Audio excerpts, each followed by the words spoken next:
قرآن میں آ جائیں تو میرے رب نے قرآن میں جو اپنے حبیب کو بیان کر دیا ہے کمال کر دیا. یا ایھا النبی انا ارسلناک شاہدا ومبشرا ونذیرا وداعیا الی اللہ باذنہ وسراجا منیرا. اللہ کہہ رہا واہ میرے نبی واہ کیا کہنے یار، آپ جیسا کوئی ہے ہی کوئی. وَلَسَوْفَ يُعْطِيكَ رَبُّكَ فَتَرْضَىٰ. آپ کا رب آپ کو اتنا دے گا کہ آپ خوش ہو جائیں، خوش ہو جائیں، آپ راضی ہو جائیں.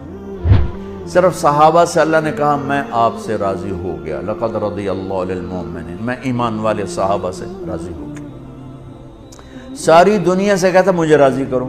موسیٰ علیہ السلام کو بلایا آؤ طور پہ میری بات سنو. موسیٰ علیہ السلام نے دوڑ لگا دی تو اللہ نے کہا دوڑ کے کیوں آئے ہو؟ مَا أَعْجَلَكَ عَنْ قَوْمِكَ. بھاگ کے کیوں آئے ہو؟ عَجِلْتُ إِلَيْكَ رَبِّ لِتَرْضَىٰ. یا اللہ اس لیے بھاگ کے آیا ہوں کہ تو خوش ہو جائے، تو راضی ہو جائے.